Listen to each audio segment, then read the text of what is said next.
There we go. That way, the people who aren't here get access to the learning tonight. Um, and because we support organizing work across all of LA County, that's 88 cities and unincorporated LA County as well, we want to know where our money's at. We pay taxes. Where's this money going? How do we figure that out? What are the services that the county is supporting us with versus what happens in our city? So today we decided to have this call because these are basic questions that most of us don't know the answer to. All 10 million of us get supports in some way from the county, but we don't really know how or what's funded. And so today we're going to learn a little bit about how to begin navigating those questions we might have about funding for our county. If you're not familiar with LA Forward Institute, we are here because we bring community members like the ones on this call together to have conversations about issues that matter to them. And that means if we're starting to talk about issues that matter to us, we want to know, well, how do we change the status quo? The challenges that we're identifying. So we provide knowledge building, skill building together to be able to ensure that you don't just talk about it, you do something about it. And so we're really excited to begin to unlock LA County budget conversations with you all so we can figure out after this call, what do we want to do about it? A little bit about us. I mentioned that we bring folks together and then support folks with civic education to go do something about it. On the side, if you drop the word institute and it's just LA Forward, we do have this other organization that we're siblings with called LA Forward, where we can do political work as well. And, there are some people in charge of our money at the county level, and sometimes they're up for election. So that's a different organization. We're here to do some learning about just about how this all works. We also know that we're super interested in not just trying to do something about it, but we know we've won stuff before. At the LA city budget, so different from county, we've won millions of dollars year after year for unarmed crisis response services to ensure that mental health dispatch is going out to folks instead of armed police, especially when the calls that you make to 911 don't really need armed police. At the door. We know we've won money, for example, for climate action and adaptation plans at the city of LA. Again, city level, not county level. And that means that that's money that coordinates city departments toward climate targets that we haven't worked toward. And it takes money to actually do that coordination internally so that we benefit as a society as well. We want to transfer lots of these different types of win opportunities to the county level. So county budget, watch out, because the folks on the call are going to be getting ready to come after our money and how we will be spending it. Here's what we're doing today. Our goal is for you all to ground yourselves in the basics of the LA County budget. Truly, like, what is it? Like, what's the money for versus city, state, and federal? What is the journey of the budget? When do people start talking about it? Who gets to put their hands in it? When do we get to put our hands in it? And then, we're not going to do everything in an hour or 90 minutes. And so the goal is to leave you wanting more, but we also want you articulating what more is. So we'll have some time for discussion and questions and stuff a little bit later. Oops. One last thing before we get started with Jackie. If you have questions or reactions for this call, especially once we dive straight into the learning portion of this call, which will be the first sort of 30, 45 minutes or so, we encourage you to go to this particular question page first. And so we want you to get it now. I'm going to put, oh yeah, Jackie's got it. You can use the link that Jackie's got, or there's this tiny URL that you can go to as well on your screen, and you can use this QR code if you'd rather put questions through your phone. You'll see on there, I'm just going to share that for a moment. You should see a document that looks like this. I see that only 3 people are getting ready to ask questions. So we encourage more of you to join us on the questions document, because not only do we want to know what questions you have as they come up on this call, but we also, like, if you've got ideas for ways to organize around the budget, curiosities around the budget, we want you to start listing them here. Because at around 7:55, we're going to come back to this document, and whoever writes stuff in here gets to control the conversation. If you don't put stuff in here, you're going to be like, wait, we didn't talk about, well, that's on you. At that point. So you direct the conversation from there. Cool. Jackie, I think you have you put in one other thing. You want to do this at the end or now? You want to do this now? I think now Great. would be great. Yeah. Go for it. Do you want to make it slideshow? Oh, am I not Ah, showing it there you anymore? go. No, Oh, you got okay. it. You Oh, got it. okay. Okay. Yeah, uh-huh. Um, Good evening, everyone. How is everybody doing today? Thank you so much for joining us on this windy, cold evening.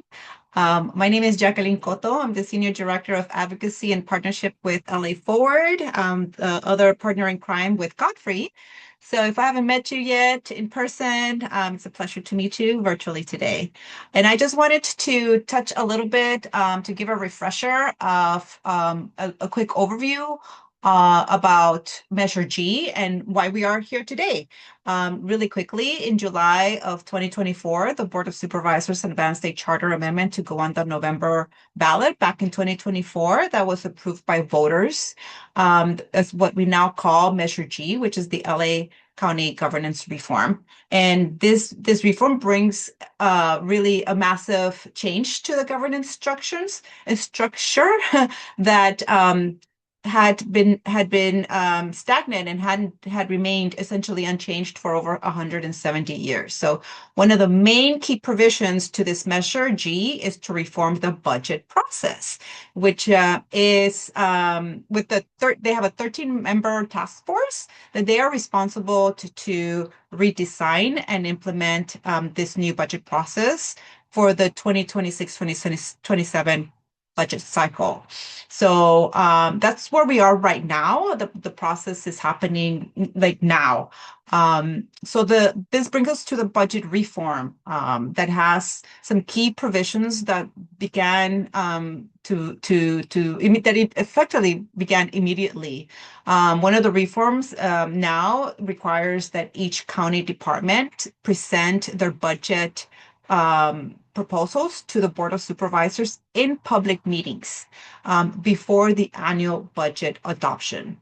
Um, and in January, this past January, the task force submitted a set of recommendations to the board that have already been approved to establish the process in the budget mandate. They recommended that they have a structured and consistent scheduling that includes a cluster, what they're calling a cluster-based presentation model, by grouping thematic departmental programs like the public safety themes, the health themes, the community services themes, all those were grouped together to present to the board in January. Actually, they presented it in February in public meetings. They'll have a fixed annual presentation window that establishes basically a recurring time frame every year for their annual the annual budgets to be approved. The budget process now includes transparency, more transparency and public access to the materials. They are going to create a centralized information hub to have like a one place for a single, easy to find online locations for all budget related materials. And they will have annual performance evaluations that will require each department to include a summary of their performance, outcomes, their progress towards goals, measurable metrics, and each department will undertake stakeholder engagement process where they're going to incorporate feedback from the community. They're going to also be doing public education and engagement. They're going to produce plain language videos, materials, and also look into participatory budgeting practices and collect continuous feedback from the public for improvement.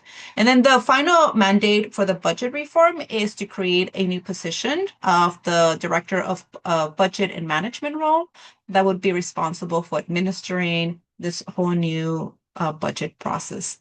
So this new public budget process is really meant to increase transparency. It's meant to have more accountability. It offers us, the public, opportunities to engage into the public decision making that we've really never had before. And so as LA residents, now we're here. The budget process is happening now. So how do we engage if we don't know how the budget process work actually, right? So that is why tonight, to walk you through the budget process, we want you to feel informed. We want to empower you, educate you, and so that you are ready to make your voices heard when the upcoming opportunities for public input opens up. So with that said, I'd like to now hand over the mic to our friends and partners from Catalyst, California, Michael Nailat, Associate Director of Equity and Community Investments, and his team members, Diego Rubalcaba Alvarez and Maricel Moscoso. They have prepared a really great budget presentation for you all today. So I'll hand over the mic to you. Thank you, Jacqueline. Hi, Mike Nailat, California, as Jacqueline said. Nice to see some familiar names and faces. I've been with Catalyst for 2.5 years now. I think I should be better at doing that math than I am right now. But I say that because we're gonna go over kind of the basic framework around how to look at a budget, specifically LA County's budget. But like some of you, I am a relative novice in this world. And I think what we want to impress upon all of you tonight is that, the budget, it is sometimes seems like this very mystical, confusing, and purposely um, hard to decipher set of tomes and, hundreds of pages of PDFs. Um, but that within that is like a lot of really core truths and understandings of why does the county in this example do what it does, and why doesn't it do what it needs to sometimes. And we'll get into the intricacies of like how money works. um, there's a version of this training that we usually do that's something like a total of 8 hours long, but tonight we're not going to do that to you. We're going to give you the overview. And if that raises questions for you tonight, please make sure you put it in that document. But really, we're just here to kind of lay out kind of a groundwork for hopefully what will become a learning journey for all of you. And hopefully, we'll raise a lot of questions as well that'll maybe point you in the right directions in terms of the kind of conversations you probably want to be having with your communities, with the folks around this space. So again, Michael Nailat, I work at Catalyst, California, and I'll have Marcel and Diego introduce themselves as well as they get to their sections. But what we do basically is we are a racial justice data research and policy organization, and we lead with the racial justice part first on purpose because it is at the core of everything that we do, right? Like I've seen a lot of folks who look at data as like this objective, abstract kind of thing. But no, it is at the core of our conversations around equity, is at the core of our opportunities to really uplift the needs of a community and make sure that those are communicated correctly. Um, and really having like equity at the forefront is really part of what it means to not just understand the data by looking at dashboards and pulling out spreadsheets, but to think about like, what is being said and what is not being said. And what does that mean in terms of implications for our communities? And so, we exist to do this kind of capacity building, to work with communities of color, to do research that supports some of the work that you all do out there in the field. But really, our core goal is to make sure that we are not only highlighting where equity doesn't exist, but what we need to do to move towards a world in which equity is at the forefront for everything that we do. And so, as mentioned, I am the Associate Director of Equity and Community Investments, which is basically the budget team. We do these kind of trainings throughout the state, different communities. We have core partners in a lot of the major regions of California. And there are a lot of different nuances from region to region, I will say. Um, and I mean, even in LA County, as we'll get into, there's a lot of things that, you have to think about in terms of, especially because we're in LA County, what are the interactions of what an LA County budget means and what does it have an impact on versus like the city of LA's budget, and what does that mean and what does it have an impact on, especially when you think about the kind of advocacy you want to do.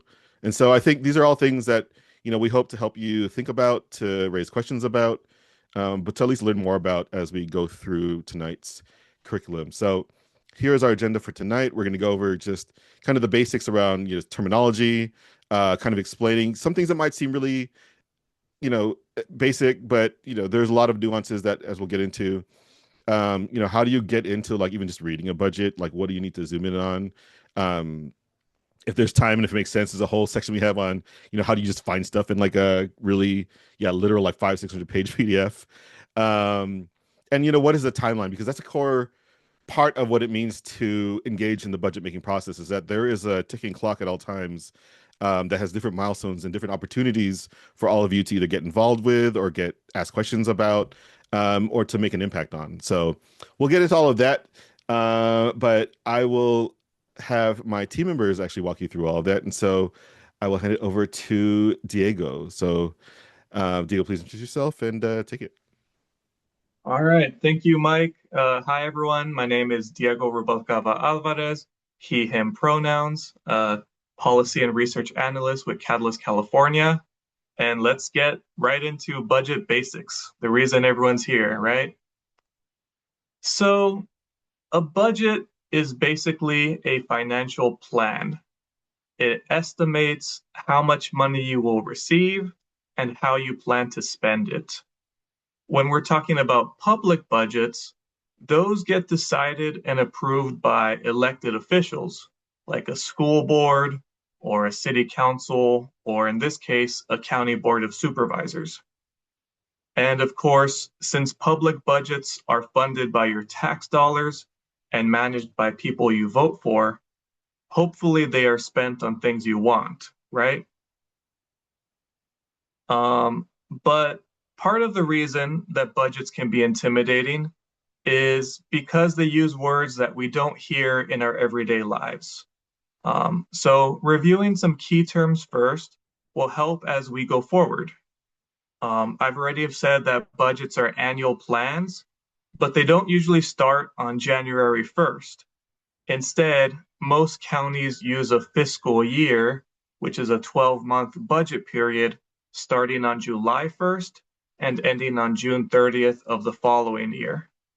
So right now, we're in the middle of fiscal year 2025-2026, which we abbreviate as just FY26. So that's the fiscal year. The next vocabulary term is revenue, which is just money coming into the county.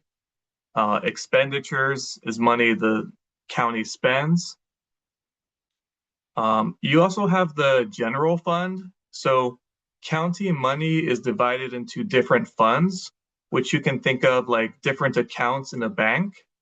The general fund is usually the largest and most flexible fund, so we often target it in our advocacy.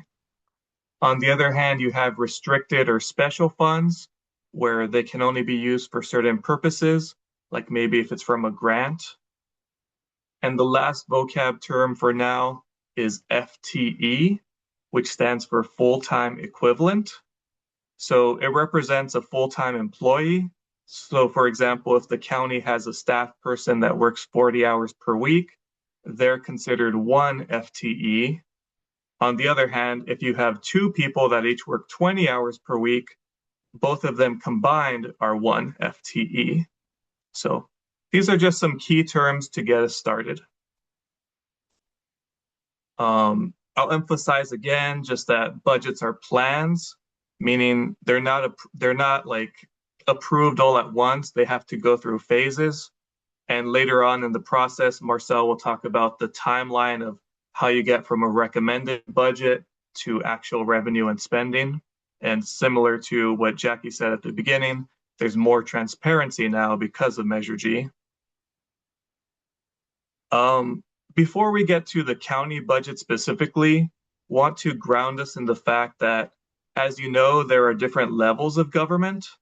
There's the federal government, represented by the president and Congress in Washington, D.C. So they're responsible for things like Social Security, immigration, the post office.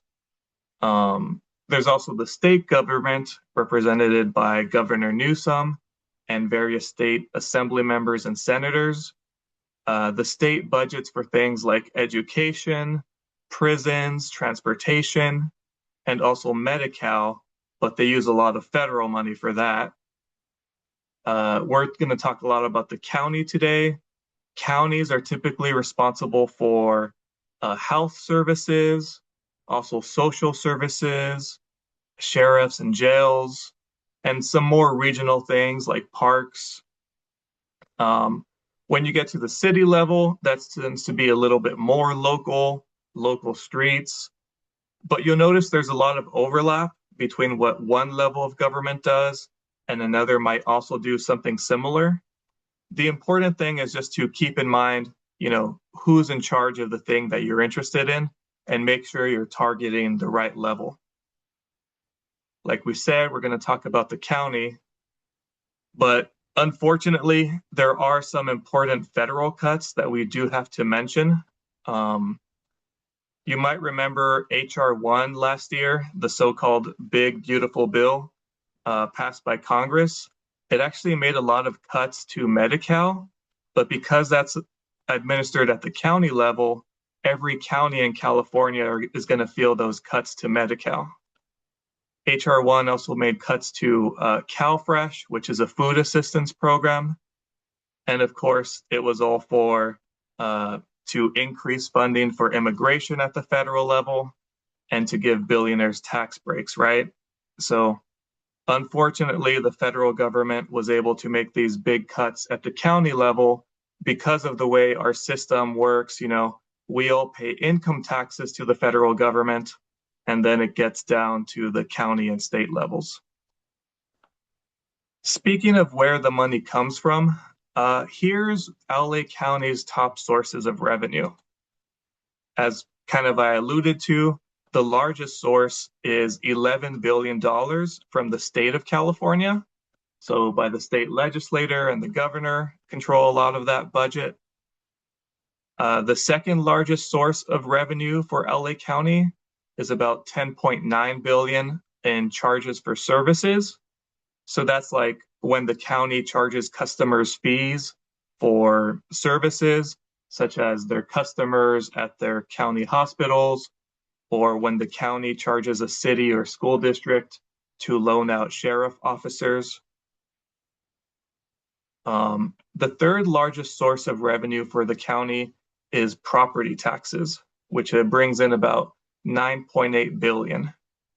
So anyone who owns property, whether it's a huge commercial property like Dodger Stadium and the surrounding parking lots, or even just a modest single unit home, they all pay a tax of 1% of the property value each year, and that adds up to this number. In addition, they also get some money from the federal government, as we discussed, still a sizable amount. The next category is transfers. So sometimes it's considered revenue, sometimes it's considered expenditures. It's basically one part of the county paying another part of the county. And lastly, there's a bunch of other items that I'm lumping into an other category because they're smaller amounts of revenue, but they add up to about 4 billion. And that includes things like sales tax, fines, and licenses. So if you add up all these sources of revenue, the annual revenue for the FY26 adopted budget is about $46.2 billion. I don't know about you, but big numbers like that are kind of hard for me to visualize. One way to put it in context is if you divide it by the population, it ends up being about 4,650 per person. Of course, some of the people are babies, so they're not paying anything. So it's not like everybody pays 4,650. It's more of an average, just to put things in perspective. As we mentioned at the start, different sources of revenue go into different accounts or funds. We've already talked about the general fund, which tends to be unrestricted and flexible, so you could do almost anything with it. And then there's restricted funds, like, again, if you get a certain grant or a ballot measure has restrictions on it, that'll go into some kind of special revenue fund. Enterprise funds are when a department or program charges customers for something, and that's how it operates its expenses. Like, for example, for LA County, you could think of the sewer funds or the hospital funds. They operate like a business, and another word for a business is enterprise, so they're called enterprise funds.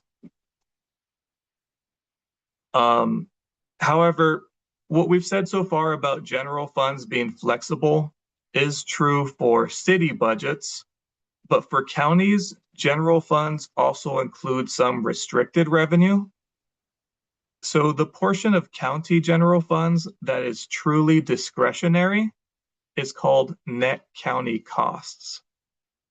The portion of county general funds, so they're called net county costs because of how they are calculated. So for example, if you take a department's expenditures and subtract any revenue that they raise on their own, what you get left over is, or the net, is the net county cost, which you could think of as the amount by which the county as a whole subsidizes a particular department. So we're going to come back to net county costs in just a minute. But having talked about where the money comes from, let's talk about where the money gets spent. So this chart shows the top 10 departments or groups of departments with the highest expenditures for the fiscal year 2026. So number 1 is the Public Social Services Department with over $6 billion in planned expenditures. This is an important department. It administers social safety net programs like CalWorks, CalFresh, and Medi-Cal. This is also the department that's getting really screwed by the federal HR 1 cuts, because not only is their funding going to get cut, HR 1 also requires them to do more busy paperwork, so their costs are going to go up. The next largest spender is the medical centers that LA County operates. They operate about 4 hospitals, which are a big part of the county's budget. Number 3 is the mental health department of the county, followed by the CEO's office, which does a lot of both administration and some special projects. And as you can see, the sheriffs come in at number 5, followed by Public Works and Children and Family Services. Within each of these departments, expenditures can be further broken down by the type of expenditure. For example, for most departments, the biggest expense is actually just the people, the personnel or labor costs of the staff they pay to do the work. However, they could also spend money on services, contracts, supplies, or capital improvements. Capital improvements, I think LA Forward does some work on that. It basically means construction and infrastructure. Going back to this slide for just a moment, again, this shows the top 10 total departments expenditures in the county. But another way to look at them is to break it down into each department's NCC component and a special fund component. When we break it down like this, you can see public social services still uses the most funds in total, but they actually use a small percentage of NCC funds. In fact, the department that gets the most NCC funds is the Sheriff's Department. So if we sort instead by the top 10 recipients of the flexible NCC dollars, the list is a bit different, right? You see that sheriffs are at the top, followed by the CEO and capital projects, with public social services now coming in 4th. And then you're followed by these other departments as well, right? One of the categories that I'd like to highlight for just a second is the Care First and Community Investment category, also called CFCI, which is another word for the Measure J investments. you might remember Measure J was a landmark charter amendment that voters passed back in 2020, although actually community groups had been advocating for it for many years before that. And what Measure J does is it requires the county to set aside at least 10% of the NCC dollars for alternatives to incarceration. For example, NCC might pay for grants to nonprofits who are helping people find jobs and housing when they get out of jail, for example. So Measure J is really important because even though sheriffs are still the #1 use of discretionary funds, it's a smaller proportion of the discretionary funds than in previous years. So it can be hard to acknowledge victories when there's still so much injustice left in the county budget system. But I would say Measure J is definitely a victory.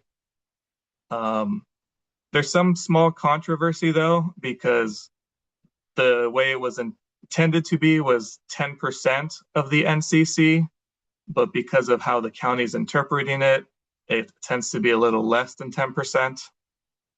Nonetheless, this is just kind of an overview, hopefully, of where the county's monies comes from and how the county uses that money, especially the discretionary dollars. For the next section on how to read a budget, I'll pass it over to my colleague Marcel, and they can introduce themselves. Thanks, Diego. That was really great. And thanks for digging into the LA County budget for us. So yeah, my name is Marcel Moscoso, they, them. I reside in Highland Park, which is CD1, represented by Council Member Eunices Hernandez and Supervisor Hilda Solis, respectively. So I've been with CC about 4 years, or Catalyst, California. So that's how long I've been looking at budgets, and hopefully we help you get more familiar with budgets today. So let's get into it. So in this section, we will review how to dive into the budget yourself. So there's many ways to read the budget. We're going to give you about 3 here, so hopefully it doesn't overwhelm you. They each have their own pros and cons, as you will get to know, and you'll have your favorites. But we're going to showcase 3 ways of accessing the budget today and how you can do your own analysis. So most cities and counties have their budgets as large PDF documents. You think way back, it's kind of like a little less than the phone book at times, or maybe just as big as the phone book, if you even know what a phone book is. And so you could download it through a PDF, and in the next couple slides, we'll kind of walk you through how to digest it in that way. But there's also different ways that you can view it. As I mentioned, there's an open data site way of viewing it where various departments will post interesting data, and it's a little bit more user-friendly. And this website is good to look at if you're trying to consume large amounts of data on a spreadsheet. And then the third way is via the state controller's office, or SEO, and they get budget data from every city and county in the state, and their charts are interactive. So if you're a fan of hovering and seeing cute populations come up when you hover, then that's probably the way to go. If you click on a budget category, it'll kind of show the subcategories. So it's a really neat way to decompartmentalize the data and sub-aggregate, or disaggregate rather, if you want to do it that way. But for today's purposes, we're going to be looking at the PDF version of the budget. So we could go to the next slide. So the first thing that you'll want to look at is the table of contents. As with most books, you'll want to get familiar with what's ahead of you. This is a screenshot that is from the PDF of the table of contents, showing, things like what sections and charts and appendices that you can dive into. And also give you basically a high level of what to expect as you go through the budget document. The table of contents will tell you things like countywide staffing, or where to find details for each department. They often have different ways of showing the department, not only by name, but kind of like an esoteric way of putting like alphanumerics together that somehow mean like this is the streets or this is the parks department, and then you will have to you'll pick up those type of little tricks, and then you'll be able to find things much faster. But until then, table of contents is a really good friend to get to know. And then the next one is the budget narrative. Here, within the first couple of pages, sometimes within 10 or so pages, you'll find the budget narrative. And as the name suggests, this consists of several paragraphs, kind of like giving an indication of what the mayor or city manager, or in this case, the CEO, kind of anticipates as priorities that they'll have for their local government. Um, They'll have things like key changes, they'll have some forecasting, kind of have a sense of what the financials will look like. Similar or not too similar to maybe somebody who's doing weather forecasting, and they may or may not get it right, but sometimes, they do their best, but they try, right? So in here, we can help to contextualize major increases or decreases in revenue or expenditures. So last year, LA County talked about unprecedented cost increases from lawsuits, union wage increases, and federal policy uncertainty from the here shall not be named administration causing a lot of damage. It also explains that they asked each department to cut their net county cost expenses by 3% this year. So it talks about whether they're going to anticipate some trimming of the budget in certain areas and which ones will be preserved. But for the most part, it seems like it's showing that there's a little bit of some need for budgetary constraints because of all that. And then next one is okay. So for LA County, they have actually two different volumes that tells you just like how expansive LA County is. We need two volumes, like we're a series, like we're Lord of the Rings or whatnot. So we got two volumes with LA County. They divide their recommended budget into these two volumes, and we're not quite sure why they do this, but maybe it's because they want to break it up because it's so much to consume. And in that case, that does make sense. But we're looking at volume one, and there may be some information you might want to dig into in volume two. And they do have different formats that you'll kind of get used to as you go through them. But that's not really an anomaly because some other local governments might do the same thing. And the final budgets is what's important. We'll have updated numbers with both volumes, so they're making sure they're consistent with what they're reporting. But it doesn't have much narrative or description sometimes, so that might be like a little difference that you might see between the two volumes. So next slide. So what does the budget actually include? As for what types of numbers you will see in the budget, you can expect to see revenues and expenditures, fund balances, and staffing levels. This is a screenshot of the general fund. And it's a summary showing up different financial sources, including existing balances and revenue. The columns you'll note just represent their fiscal year, notated as FY. And it's looking like we just have 3 years of data here, which is maybe enough for what we want, or maybe we want more of a historical look back. And in that case, you'll have to do a little bit more digging with looking into past budgets or archives.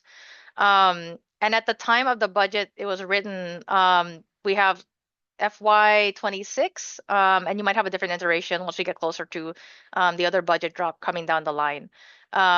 And then, like I mentioned, if you do want to see like a broader archive, like a 5 or 10 year look back even, they do have those resources readily available on the website. You'll just have to maybe do a search for like past budget and then kind of see, which budgets that you want to compile together to make sure that you have that continuity of looking at the budget timeline to your liking. Next slide. All right, so that was a lot. That's a little bit into reading the budget. There's a lot of clickety going on as you're, whatever format you decide or process you decide to digest of the budget. Just a matter of getting used to. So in this section, we're going to talk about timeline and process. So next slide. So here we're talking about county decision makers, both formal and informal. So what do we mean when we're saying key decision makers in terms of who you would ask for things? Because, advocacy is about asking who you would ask for things. If you're talking about power players, we would look at the folks in the middle, denoted by the three boxes. So at the top, we have the Board of Supervisors, who is elected by you all, the people, and they have ultimate authority on approving the budget. But at the same time, they are politicians because they are, good at advocating for themselves and the grand visions that they envision. But as far as like the day-to-day workings, they do have somebody that's appointed who is a little bit more familiar with the inner workings of government, and that's the CEO or the county executive officer. That's somebody who the board relies on to kind of know like the minutia of working with the department directors themselves and That's why beneath the CEO, you have the relationship of the department of directors, because when they bottom up concerns and ask for, more intricacies of the financials available and what's feasible, then they kind of like, ask the CEO whether that's actually possible or not. So when you're asking who really runs things, daily operations, it's the CEO who kind of knows more of that. But when it comes to the approval of the actual budget, then it comes to, the board of supervisors. And that gives you an insight into how the chain of command works. But not to say that the folks on the periphery are not unimportant. They are just as important. And we're dubbing them influencers for that reason. And they help influence from the outside in the decisions that are made, with the board and so forth. We have folks like unions, we got neighborhood groups, we got industry groups, and we have advocacy orgs, like yourselves. So there's a lot of folks that do influence the key players from the outside in, that do have a say, and they have their unique ways of doing so, right? In the inner workings of government. And next slide. So this is a map of LA County, the supervisorial districts. There's 5 districts, and we're looking at approximately 2 million residents, so a lot of folks, very broad. And each district consists of folks, and the subpopulation, it does vary. So there'll be some that are, if you can see, like, SPA 5 is like pretty broad. And there's other districts that seem more condensed and more, concentrated. The yellow areas in this map are unincorporated, meaning they don't belong to a city, but they are managed by the county directly. They may be a little bit ignored for that reason. Doesn't mean they're any less important, but they may have to do a little bit more to make sure that their voices are heard in the process, and they're technically under the jurisdiction of the county nonetheless. There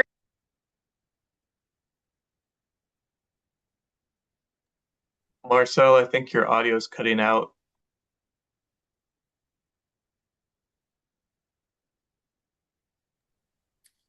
It's like you're on mute, Marcel, is unfortunately. Um, You were fine for a while. Getting Then off. Okay. there you go. So looks like I hope folks can hear me now. Yes, Thumbs up we if you hear can you. hear We hear you. me. We got We you. hear you. We hear you loud and clear. Oh, I got a think good thumbs Marcel up. may Okay, cool. not hear us. So yeah, as I was talking about, Measure G aims to provide more equity and accountability to this process. Next slide. All right, so this is the Board of Supervisors and the CEO. This is your board, and they're each elected from each of the 5 districts that they represent. Also featured on the bottom right, behind on the overlay is Fezia Davenport, and she's currently on leave for reasons that we will not get into today because we have time constraints. And then there's also acting CEO Joan Nishida, and so the CEO position is not elected, but they're instead hired by the Board of Supervisors to help them run the county. As I mentioned before, they're kind of like the person that makes sure that things are in order and operationally things go smoothly. They measure feasibility and things like that. And they're an important member of, when the board makes decisions, they definitely want to make sure that it's co-signed by the CEO. And there is going to be also per Measure G an election for a countywide CEO in 2028. So depending on who gets elected, I imagine, or we imagine that they would act like a mayor for the whole county. But with all the unknowns, we aim to think that they would appoint someone similar to a CEO to help them to execute their role and their duties. So maybe some change, but also a little bit of like iteration of what we have currently. Next slide. So with the LA County budget timeline, before we're talking about who makes decisions, and now it's like when, because we know that the budget is cyclical, but we would like to know key dates for advocacy, right? So even though for many county staff, it feels like they're always trying to forecast, they're trying to look ahead and shine their crystal ball. They're also simultaneously trying to deliver on current year's services and expectations. So this slide showcases the preparation phase of that. And this is what we call the budget season. So around December, like our season starts in December, it's a little bit anticipatory versus January. So each December, each department starts working on their budget request. It's kind of like their wish list. You can think of it like it's December, there's presents, there's wish lists. So it's kind of like their wish list for how much staffing and net county costs that they hope to get to run their operations. They may include like stretch goals, like say if we had this, we could do more, and they may ask for that in their bid for more funding. And then around January, each department submits their request to the CEO, and then I know it was mentioned Measure G would add some new things to the process. So there's a new step that would be anticipated where departments take turns presenting their requests. I think Jacqueline mentioned, and it's more clustered. It's from what I recall as well, is that it would be more sequential to folks who are maybe wanting to hear from a certain department, and the idea is that would be relative to the department that's coming before and after them. So it's kind of like the sequencing serves the public better when they come out and do public comment. So that's something that we're anticipating. And it helps to maximize everyone's time. So that's something that we hope creates good change. And then changes like this help to aid with the transparency and the accountability of the process, and it gives both the public and the Board of Supervisors the opportunity to suggest changes before the first draft of the budget is released. So there's many iterations of the budget that were released, I believe mentioned by Diego earlier in the presentation. And then if we're moving more toward the spring now, it's like March and April, and then the process goes a little bit ironically in hibernation. So it's a little bit more closed session. The CEO compiles the department's requests along with non-departmental revenue projections, and they're doing all this behind the scenes stuff with the goal of creating a single budget document for the entire county. So there's no small feat. So you can imagine if it's spring, maybe they're scrolling away things and making sure that everything makes a lot of sense. So a lot of things that go behind the scenes. So more timeline. The CEO's first draft is called the recommended budget, and this is released in April, like I mentioned, close into spring. It's published online and it's presented to the board. In May, that's when we actually have public hearings, and the public can voice their opinions and advocate for specific needs. In theory, the CEO and the board take what is said from the public and ideally would want them to make very direct changes to what's being advocated for, especially when en masse, when folks come out to show out and advocate and push for things. But sometimes it's rarely the case because it's a short time crunch between then and June, and that's when the deliberations begin. And the board makes changes to the budget, albeit it might be a little bit minor than we would like, but there are some changes that are being made. And then the fiscal year starts in July, but there's still some info that comes in after the start of the year, and that's called a supplemental budget. So the way that the name suggests, it's supplemental, and it just adds more things that we didn't know earlier between July and September. And then when the county adjusts the budget to reflect the CFCI Measure J recommendations to reflect changes in the state budget, it also includes things like more income or revenues and expenditures. So all this new info becomes available, and then the board votes on the final budget in October. And this is when it becomes the county's official financial plan for the year. So a lot of things that happen. And that final budget is supposed to lock in all the spending decisions and show where every dollar goes. But with that said, I know it's a little bit of a lot of information, but I want to pause for a second to ask folks whether they're able to kind of guess. So with that said, do you think folks have an effect? What would be the best time, basically, that you would like to intervene? Would it be somewhere earlier in this timeline, like April, May, or would it be somewhere along like June, July? Like if you were advocating and you had to guess, when would you ideally like to make your voices heard? You could drop in the chat to see what folks are at as far as like good guesstimate. Where do you think is the best time to get involved?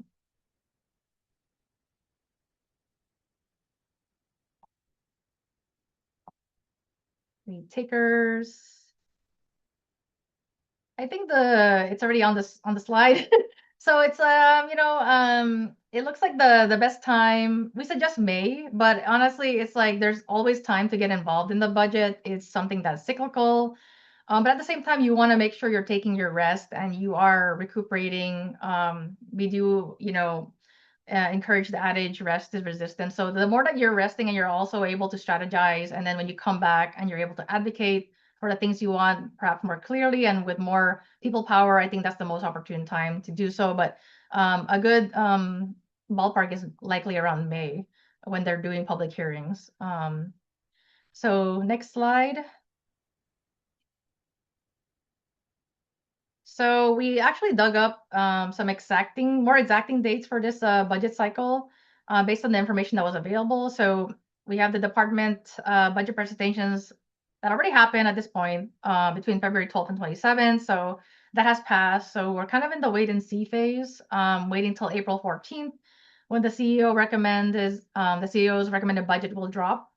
And then after that, you'll have a few weeks to read the budget, prepare for the May 6th budget hearings, and then by June, the board will need to approve the budget before the next fiscal year starts. And then, as we discussed, there'll be the supplemental budget process, and the whole thing is cyclical, so it just starts all over again. So that's kind of how it looks like in real time versus what we had as kind of like a good baseline of what to expect. So it's not too far off if you think about it. Next slide. All right, so this is a short slide, thankfully. So this is in-year budget changes. So despite the months of hard work, squirreling away and number crunching, all the things, the county is not exactly perfect at predicting the revenues and expenses. So if they realize they're kind of like a little off or maybe way off, they can adjust the budget at any time. That's what's called an in-year budget change. So it's pretty helpful in that sense that it's self-explanatory. There's no hard and fast rule. However, when the board votes to use their discretion on when to approve more spending, whether it's increases or decreases, and sometimes it could be a simple majority, and sometimes it could be something that's more unanimous. Yeah, so I think simple majority for the most part, but in off cases, they might do a unanimous vote. I think there was something in the homeless department spending that was made pretty quickly in February that was a little bit different from the simple majority process. But for the most part, we think that it's simple majority, 3 out of 5 that needs to happen before something like that happens. Next slide. All right, thanks for hanging in there with me. we're 2 more slides till we near the finish line. So as we near the end of this section, just to summarize, the county budget process involves many departments applying for their needs. The CEO is the one twirling many plates in the air, trying to balance those needs, and the board is the one that is decision maker and makes ultimate decisions. And then it's up to the county staff to implement with the money that they do or do not have. So there's a lot of collaboration and interplay that happens between all these folks, but it's a very collaborative process. And hopefully this helps to demystify what goes on behind the scenes to help inform what you do in front of their faces. Next slide. So yeah, here's some possible budget advocacy tactics to leave you with. So when you do engage with budget advocacy, if you'd like to do any one of these things, they're awesome. You can do teach-ins, there's public comments like we mentioned.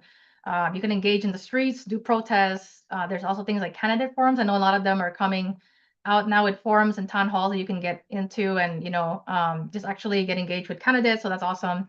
You can write a letter to the editor, engage in social media, which is very popular, reposting and, voicing your thoughts and so much more. And what tactic is the best is actually up to you all. It's what you're most comfortable with, what you feel your strongest suit is. And at the end of the day, budgets are there to be a document that represents the will of the people. So I want to make sure that you get your point across and whatever way you feel most passionate about. And doing it with community is key. So with that, I will pass it along to Mike to kind of bring us home. Thanks, Marcel and Diego. Yeah, I mean, again, this is a very kind of surface level look at like how the budget process works. I think the thing that you're probably thinking in the back of your head now is like, so what do I do with this knowledge, right? And we'll get into the Q&A in a little bit, but I think part of what we're focused on now as Catalyst and with our partners in the field is talking about, in light of all the things that are happening in terms of budget cuts or, needs not being met with the current budget infrastructure, how do you actually make a difference? And we've talked about a couple different ways, but I think one of the ways that we've touched on here and there is when you hear things like Measure G, Measure J, Measure ULA, all these other things. I mean, these are all like, ballot initiatives that were meant to drive a certain set of behaviors of revenue raising, of funding certain things that are priorities for the community, right? Like within the confines of the budget, there are things that can be called for, asked for, protested for, negotiated. But if you're looking for like large scale change, a lot of times the conversation goes back to, well, so where's the money going to come from, right? And I think to think about and talk about amongst yourselves and with the people that you are organizing with is really, yeah, where is that money going to come from? Is it a matter of, do we defund the police? Do we shift money away from one focus area to another? Do we find a whole new source of revenue? And that's when you start talking about things like sales taxes. So many different ways to kind of think about how to really impact those numbers. And they are really big numbers, especially in a county like LA, which is a budget bigger than some states,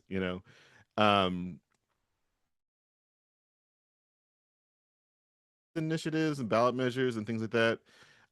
But part of really kind of figuring out what is the real plan of action and what is the real tactics you need to use is to think about, are you trying to solve a problem or are you trying to create a sustainable solution, and how much does it take to be sustainable and what kind of commitments do you need from people in the county and the community, from the voting electorate, from the elected officials, to make something that has an impact over the long term. Like when you think about I'm originally from like the homelessness housing world, and I worked on the Measure H campaign and Proposition Triple H and things like that, and those were built with this idea of like 10, 20, 30-year time horizons, right? And then Measure A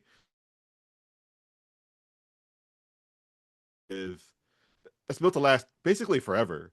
Like Measure H was meant to last for like basically 10 years, and we'll think about it. And now Measure A is a sales tax that will exist until we decide it shouldn't exist anymore. Um, and those are the kind of conversations you need to have about like, are we trying to solve for a problem that exists now, or are we trying to build a community that really reflects the values that we have? And I think at Catalyst, our perspective and our recommendation to all of you is to think about, how do you make sure that a budget, which is supposed to be a reflection of a community's values, truly meets that goal, and what does it take for a community to come together to push for those things? And I think the level of transparency that is being asked for and having an electable CEO is, steps in a direction that will help us have more control over that process. But it's also a process that can always be improved, rethought of, reconfigured, and that is supposed to be the opportunity of democracy, right? We would hope. And so, we'll get into the Q&A, and I don't know, Godfrey, if you want to kind of go through the questions and then the team can respond to those. But thank you again for, this brief overview. Could have spent hours on this stuff, honestly, and we can get as deep as we possibly could. But it is also a weeknight, and so we want to make sure you guys had a chance to eat your dinners or get some sleep. But yeah, let's get into the Q&A. Yeah, and I think Jackie is facilitating this. I'm happy to share screen though and show the document. Jackie. Yeah, okay. Sounds good. Yeah, thank you everyone for engaging in some of the questions that came through. We'll start reading them one by one and see how many we can go through the end, but we'll start with number one. And the question is, what do you think about the 4,000 plus per resident value that we talked about?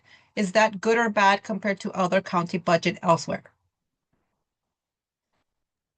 I could take that. Just it's pretty common number for other counties are in that range of like 3,000 per resident or 4,000 per resident. So as far as a value judgment, I couldn't tell you, but it's not uncommon for that to be the per capita vague or rough number for county budgets. Yeah, you mentioned that it was roughly may include, kids who, but it's kind of just a rough average number that you gave. So thank you for that. Question 2, how to take in / allocate litigation settlement costs to their corresponding agencies or departments.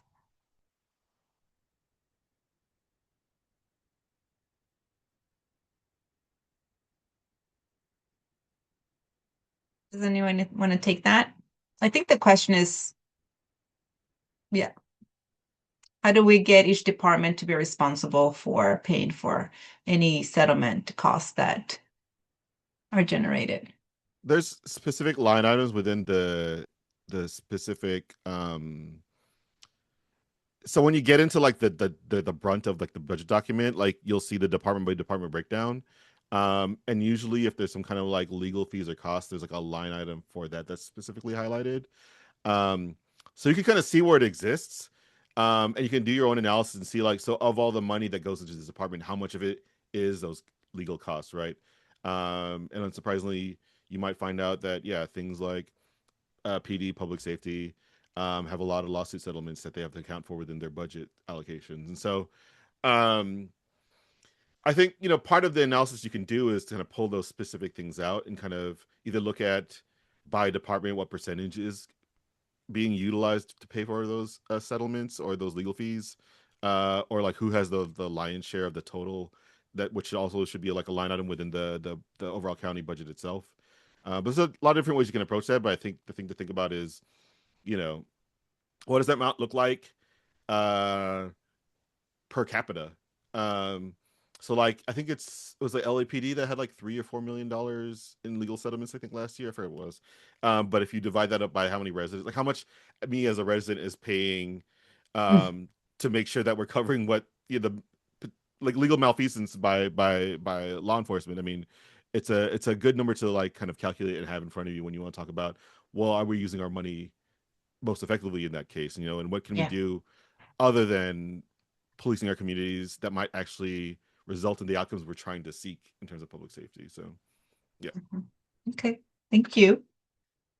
Let's see. Question number 3. Do you have a slide or diagram that outlines the budget process to include county entities' roles and responsibilities? I think we did show that already, right? I think you did a breakthrough of that. And number 4, where do we find the budget PDF that Maricel showed us? I think Godfrey already. Yeah, I think it's linked in the Yeah, comments. Godfrey has already put that. That link there to question 5. To what extent does the county engage with cities during their budget process so that there is some coordination or understanding on what cities must do on their own versus what can be contributed by county towards some sort of service benefit residents? Oh, I mean, it's tricky, right? Like, I think it depends on what part of those, what part of the services that the city kind of provided you're talking about, right? Like, again, I come from a homelessness background, and so I think about, and it's been in the news a lot lately, like the LA Homeless Services Authority, LAHSA. They are a joint powers authority. They oversee county and city money spending, and like their commission is made up of people appointed by both the county and the city. And so there exist some bodies that exist to try to coordinate kind of how those resources are used. But really kind of the defining line is, especially in that example, for example, the county provides services, right? They primarily focus on like there's Department of Health, Department of Health Services, and the city tends to provide like the actual physical housing development, although now with Measure A and other things, like it's a little bit more spread out. But I think you just have to look at kind of like a slide earlier that was referenced up in terms of like who's in charge of what in the county and the city, and that kind of will show you like, and there is some coordination across departments, but it'll vary for sure. Um, Especially if there isn't an overlap or a Venn diagram like in homelessness. And so yeah. But yeah, there's definitely some conversations that happen, and there's like different leadership tables that exist. In the case of homelessness, there's I think it's called the leadership table, right? So Yeah, and I think you guys did a really good job in the beginning with differentiating the different buckets of federal, state, county, and city. And I think those kind of could gauge of when those defined the specific buckets belonged to which. But there's definitely some overlap of where coordination can take place. All right, question 6. Based on prior year advocacy, what are some areas of the budget that have often felt underfunded? I mean, I'm sure Diego, Marcel, you've dug into other counties and seen how those dollars are allocated. I mean, we all probably have our own different also opinions on this. In my opinion, I think we should be spending more on parks, but that's just kind of my opinion. But also because I know somebody who works in the parks department. And I think like a thing that we would say as Catalyst, and I'll hand it over to Diego, but like is that look at how much we spend on certain things, whether or not we achieve the outcomes that it's meant to achieve. And if it's not, then what do we need to invest in separately or differently so that we can achieve those same outcomes in a more effective way? And the police is a good example of, like, do we focus on investing in enforcement, or do we invest in community development? And think about the interactions of that. And those are things that we dig into as Catalyst as a whole. Diego or Marcelo, I don't know if you want to add anything to that.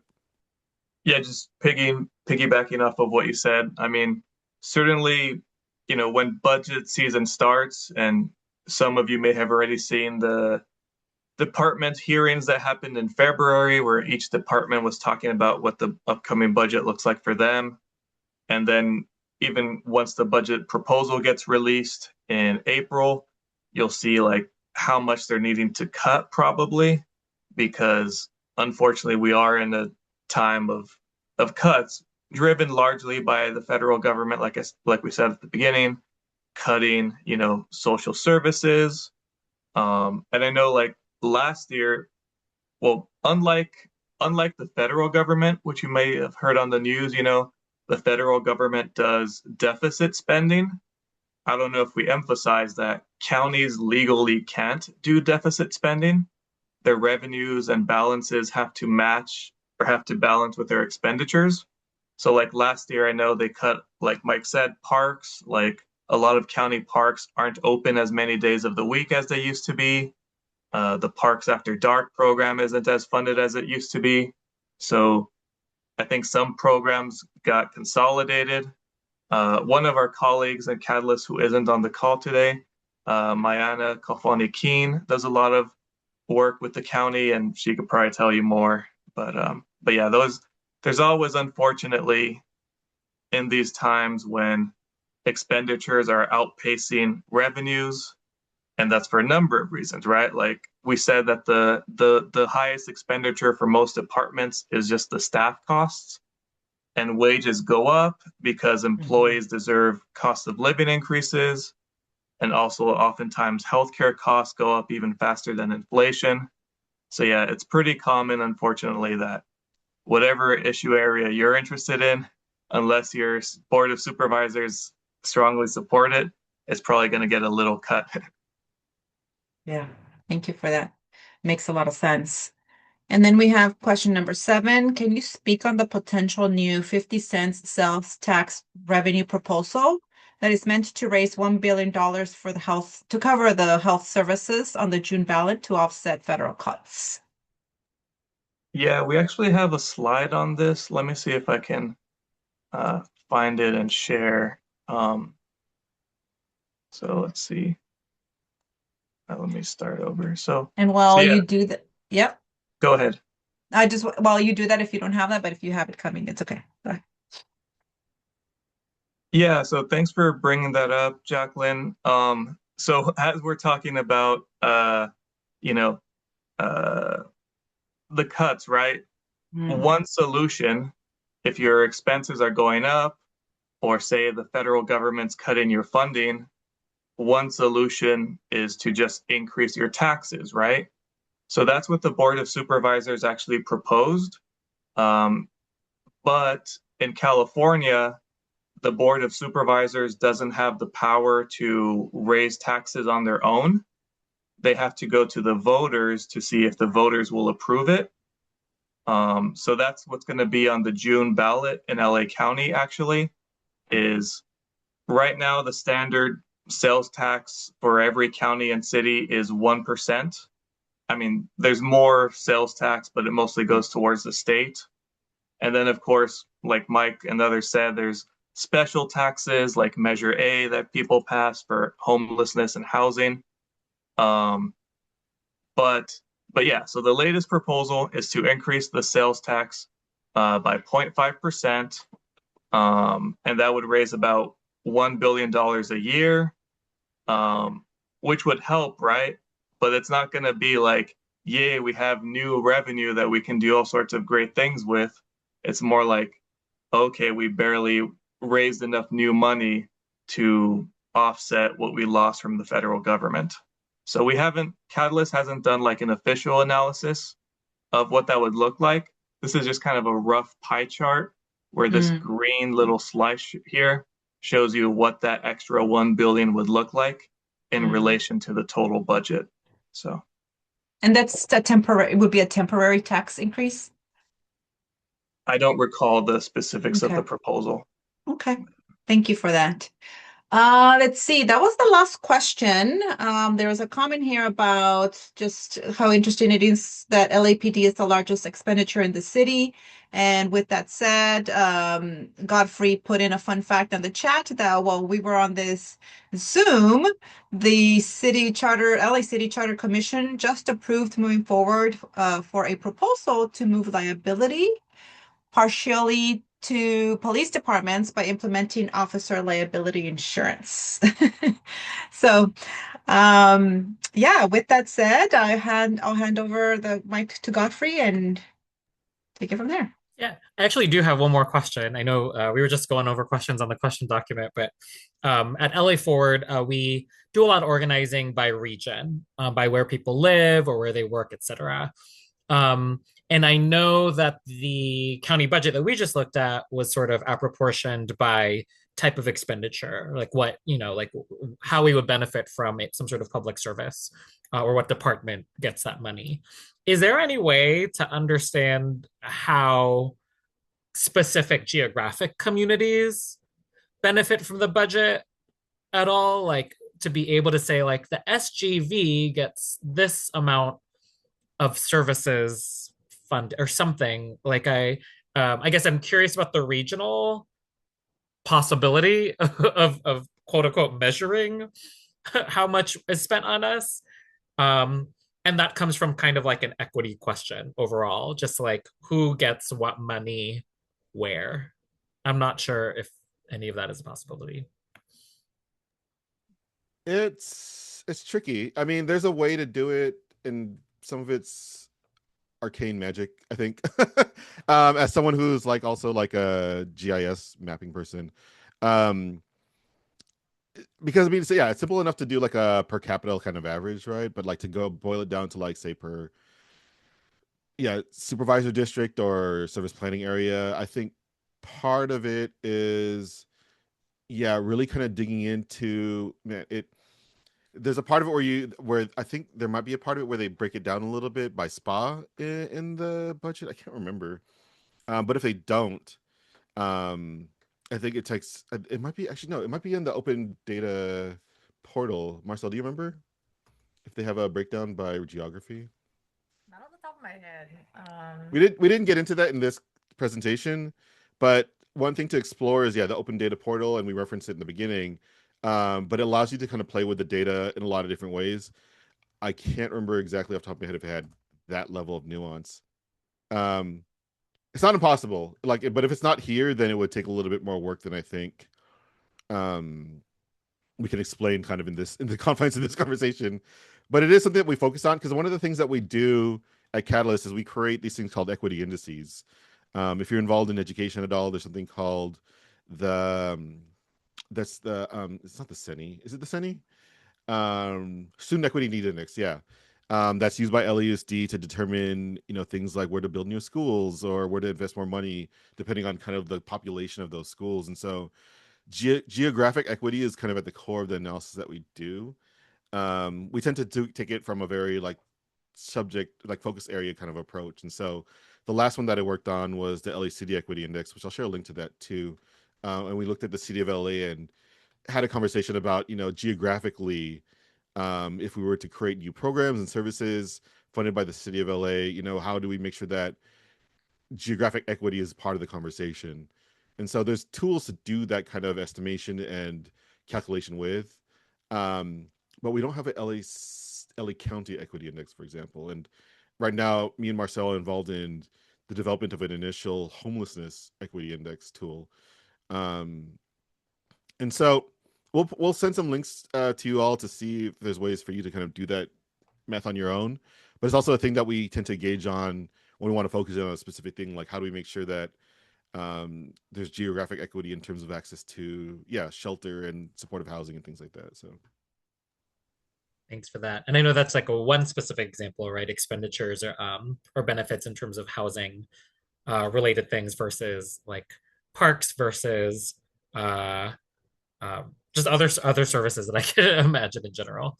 Um, Thank you all so much for spending your evening with us. We know there are many things that you can be doing at 8:20 p.m.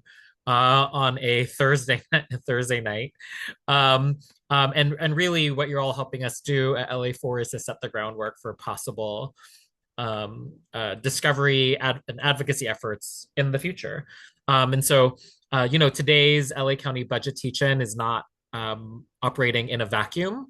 It's operating in an ecosystem where we're supporting lots of different community gatherings, educational opportunities, and opportunities for people to give voice to their concerns. So on your screen are just a variety of different opportunities to dig deeper or give voice. On the left-hand side, don't want to miss it. There's a QR code there underneath where it says nailing down next steps, where we actually do have a unique opportunity for SGV specific folks on the call to help give voice. We're working in coalition with a bunch of other SGV organizations to get a read on particular issues that matter to SGV residents for some of the things that we've talked about on this call. And so you can access that by going to tinyurl.com/LAF-SGV-survey, or just use that QR code that's on the screen as well. This is not limited to the folks on this call. You can spread the word on this. Just pass this link along or whatnot. We want to get as much of a pulse as possible on folks all over the SGV. We know have folks here from Arcadia, but Arcadia ain't everything. So pass it on to your other friends in Monterey Park, Rosemead, Pomona, Claremont, Covina, etc. On the right-hand side of your screen, you see that on our calendar at la4.org/calendar, we're doing a bunch of learning and a bunch of doing this month. Earlier, Jackie mentioned a Measure G listening session, for example, because a lot of the reform efforts, including around budget reform, are situated within this thing that you all voted for called Measure G. And in particular, they're starting to bring folks together to see what the public has to say in terms of things like ethics commission. Who should determine ethics fault or things like that in LA County? Should it be board members? Should it be members of the public? Should it be the sheriff, etc.? If you've got opinions on who should be the determining factor on what is ethical and what is not ethical in LA County, you can hit up the Measure G listening session. I think Jackie can also put more information in the chat box potentially about it as well if folks want to know more. Folks in the SGV and the South Bay have been convening separately. And you see some dates there for our folks in cities outside of LA seated in SGV or South Bay to gather at the beginning of this month and end of the month. At LA4, there's a ton of stuff happening. And if you would just need one place to learn about all of it, there's a monthly meeting on Tuesday at 7 p.m. In the evening. It's like we have our own cable channel or something. Next Thursday, kind of around the same time as this, a little bit earlier at 5:30, there's this thing in LA City that's happening called the Overpaid CEO Tax. And basically, there's a group called Lane that organizes workers, represents the interests of workers, and they are supporting trying to get this ballot initiative on. They're trying to collect 140,000 signatures. And if they can get that many signatures and put it on the ballot, voters will get a chance to decide whether companies where a CEO is making 50 times more than the median worker should pay a tax. And that tax would go to things like housing, infrastructure, etc. And so if you want to find out more about that interesting idea, next Thursday at 5:30 p.m., they're doing an info session with us. Of course, all of this is happening in the context of continued attacks from the federal government, including ICE attacks in our own communities that are subsidized and supported in part by corporations as well. So we're actually trying to turn out 100 of you all at LA4 to join a 1,000 person gathering next Saturday at LA Trade Tech. And we are going to be grounding ourselves in a plan over the next few months to practice tactics of non-cooperation, i.e., could we go to Home Depot and do Zumba inside to block consumers from spending their money at Home Depot? And if that sounds wild to you and you're like, oh my gosh, I've never done that before, this is exactly for you. We're trying to find people who have never done these kinds of things before because we have to build these types of muscles. And exercise what it is like to not cooperate with systems that don't work for us, because that's the only way that eventually they're going to tumble down. And so if you're curious about doing that in a mass mobilization, I see Jackie's put that into the chat box as well. Again, would love for you all to join us. We know Catalyst is also working on that alongside us, along with 40 other organizations. There's some other stuff on here. Sanctuary cities. What are they? How do they work? Housing justice up. What is that where advocacy is? We're doing too much at LA Forward, but guess what? You get to decide what we do. And that's why becoming a member is really important. Our members fund the direction of our work so that we don't have to depend on foundations to tell us like, hey, I'll fund you just for this thing. No, we want to do what you want to do. And that means our monthly dues paying members, $1 a month or more in a membership makes all the difference in us being able to act on things you all want to do. That was a mouthful, but we have to do something with the county budget, and some of these conversations that we'll be having over the next month will maybe help decide how we influence the county budget. That's all we've got tonight. Jackie, did I miss anything or things you want to highlight about anything I said? You got it all. Thank you so much for showing up, everyone, for spending your evening with us. Thank you, Catalyst, for providing this wonderful information and empowering our base and our community. And hopefully, we'd love to know if you would like a second part of budget session, right? If this was just like a little hook, a little carrot, like, do you want more? Please let us know. We'll follow up with an email, and we'd love to hear from you on that. Thanks, y'all. Have a good night. Everyone go eat dinner if you haven't yet. I have not. So please join me asynchronously in eating dinner. Thanks all. Good night, everyone. Bye-bye. Bye.